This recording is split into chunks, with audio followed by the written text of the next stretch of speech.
Hey, what's up, guys? It's Sam Ricago. I've been posting in a few days because I stopped working out to try and get a job. Make sure to work out and get a job, as that is key for building success in your infancy stages. Now let's jump right into the video.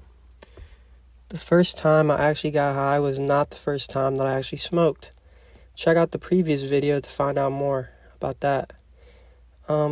It's the one titled My First Time Trying Weed. So the first time that I actually got high actually is pretty cool because it is a full circle story where I ended up residing at when my previous relationship was ruined by my ex, Emily. Actually is very close nearby, the city vape shop, and actually coincidentally ended up being where I picked up for the first time with my best friend Peyton. Peyton was known in the school for being gay. He's kind of an idiot, but I didn't care because he had that same energy. There was no one else on the XC team other than him, whom I actually invited on cross because he was my best friend, so I actually put in a good reference for him with the coach, and he ended up leaving the football team to become a runner. I had some political pull within the XC team because I was friends with Brett, who was on student government and well-liked, and one of the captains of the team, and also top 7 fastest. So once I convinced all my captains and the coach, they were happy to have him on the team, my own personal confidant, and definitely we ran about the same pace, so he was a good training partner as well. I know that after seeing our crazy stunts and our immaculately immature behavior, they would later on highly regret that decision. However, Peyton and I never failed to entertain, that was for sure. There are many crazy stories in which our reputation precedes us and are still legendary to this day.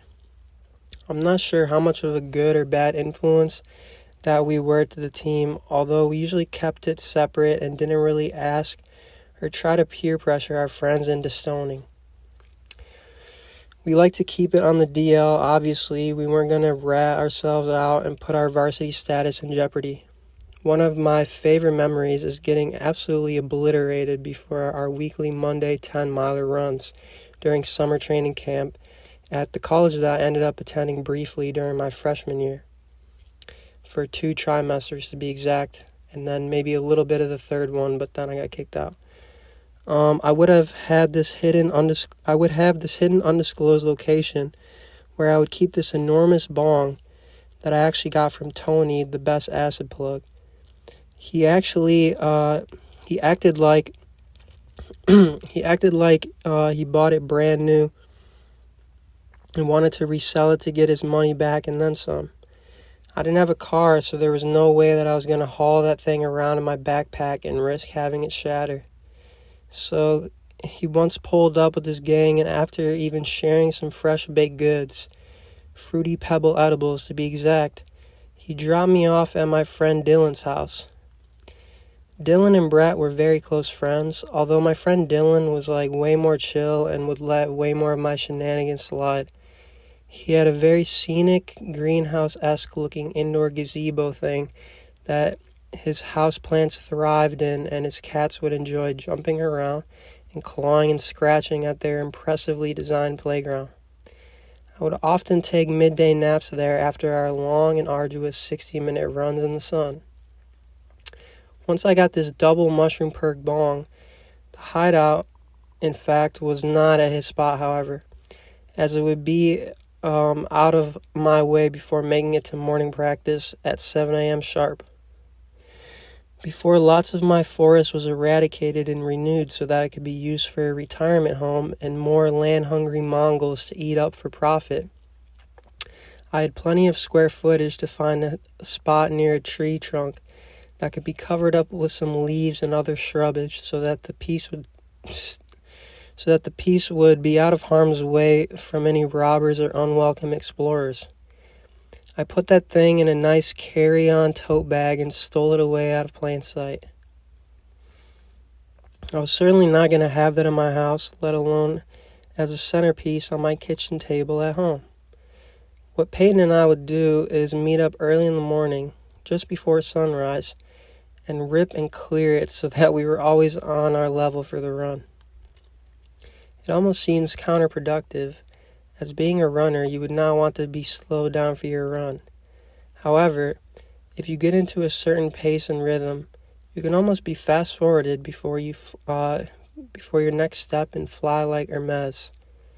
This is how I was able to endure these exhausting runs, which I would otherwise be made lunch meat for all of my emancipated friends.